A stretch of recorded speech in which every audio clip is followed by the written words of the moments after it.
Hi.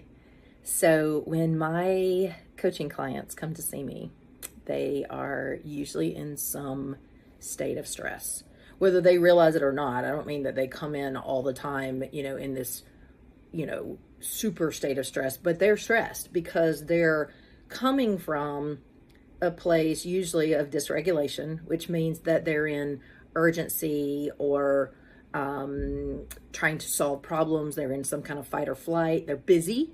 They're reactive. They're taking care of things. They're responsible for things. They're handling a lot of things at once, especially as business owners and leaders. So if they're already not in a state of stress, they're coming in, and their kids are, kids, family, marriage, managing it all is just stressful.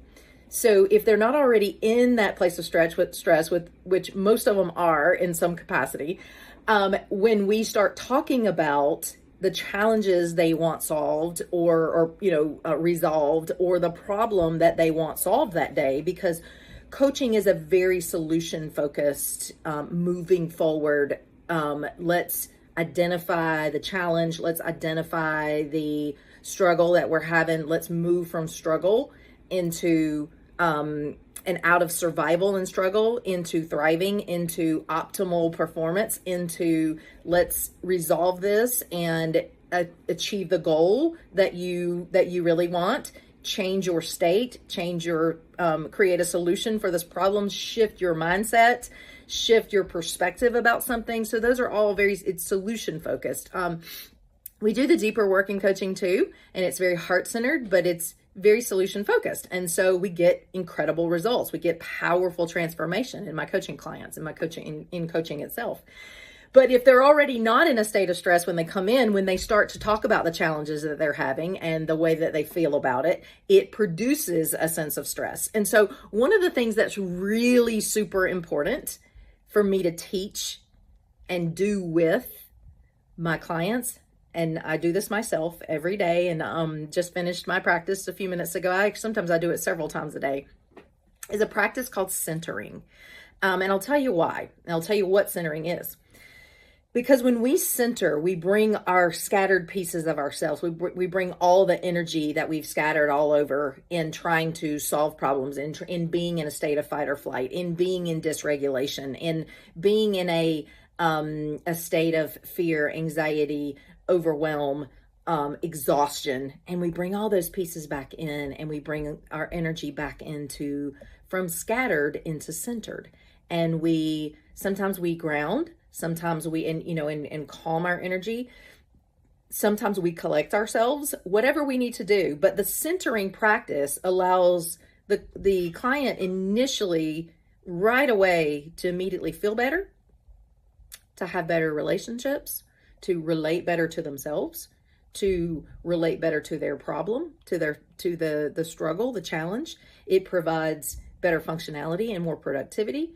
It allows them to come out of the fight or flight, to lower the stress, to not be reactive, and to be very centered and focused. So that what we can do then is get really super clear on, what do they want to resolve today? What do they need most today? What is really at the heart of the problem? So we don't spend the whole hour talking around things and talking all over the place, and them just, venting and spewing, and us not getting anything done. Because we want to be very productive. Now, we do the supportive work too, but we want to make sure that we are resolving the challenge, resolving the problem, and helping them shift so that they can get that transformation that they want, to close the gap between where they are and where they really want to be. So in order to help them get centered, I take them through a centering practice, and I'm going to do that with you in just a second. But the centering practice provides them with a sense of clarity. It helps them get clear about the problem, the challenge. It gets them clear. It helps them tap into their inner wisdom, so they feel more connected to God, to themselves, to their own heart, to their own inner wisdom, to God's spirit in them. It helps them be more intellectual, because the bottom line is, when we're in a state of dysregulation, when our nervous system is in fight or flight, when we're dysregulated, we're dumb. When we're stressed, we're stupid. We're not going to make good decisions. We don't have access to all of our wisdom, to all the resources that God has given us. We can't think as clearly. We can't open to all the possibilities. We can't get connected to the supernatural. We're not going to be concise. We're going to be all over the place. We're going to be scattered. We're not going to be able to identify what the real problem is, or be able to see the solution to the problem. So it's so important that we understand, what do we want to get out of today in our sessions? What is most important here, and what do we need most? And so those are the questions that I can ask once we're centered. But if I start asking those questions before they're centered, they're all over the place and they don't know. And so am I. So are we. And I want to give you this because I want you to start applying this to your day, because it goes the same for you. Even when you're not in a coaching session, you can begin to, if you will center yourself, you can begin to change the game about how clear you are on what your true needs are, on what's most important for you to spend your time and your energy on connecting to God in you and hearing his voice and his wisdom in you, and understanding what is your true yes and what's your no, and what's most important for you to know right now in this situation. What wisdom do you need so that you are a regulated resource leader and you lead your business that way, you lead your life that way, you lead your family that way, you lead your relationships that way, rather than coming from this dysregulated, stressed place where nothing is productive at all. We're just spinning around. So what I want to do for just a moment is I want you to this is just a quick centering practice. Just close your eyes with me. Let's just close our eyes and let's just soften our jaw. And I want you to deepen your breathing down into your belly. You can even put your hand on your belly. That's grounding in itself. I want you to notice, maybe your feet are on the floor. Notice the support underneath you, underneath your feet. Notice the support underneath whatever you're sitting in.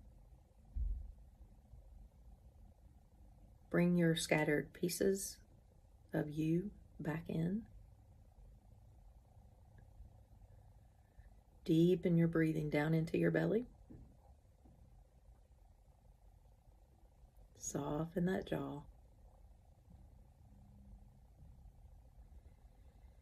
Deep breath, and on the exhale, go, ah.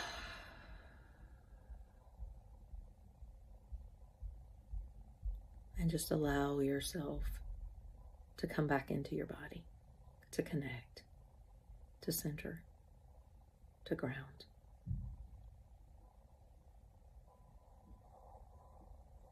And as you open your eyes, you can continue that. Relax your belly.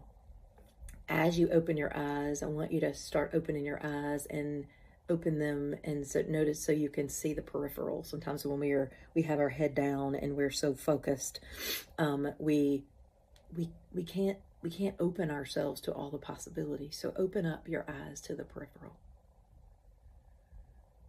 Notice the support, belly breathing instead of chest breathing. All of these are little shifts you can make on a daily basis to begin to move out of the fight or flight and the stress and the reactivity in your day, and into what's most important, into the connectivity, into the clarity, into the conciseness that you need, into your deeper intelligence, the deeper wisdom inside, and more resourced, more regulated, more productive, greater results. Try it out and let me know how you like it. If you want to know more about how to begin to lead from a regulated resource place, lead your business, lead your life, and decrease greatly the stress, and you're tired of the struggle every day, that is exactly what I do. And I would love to help you feel more ease and enjoyment in your day and have more freedom with your time and more space so that you can enjoy your life while you build your dream. All right, guys, hope you have a great one.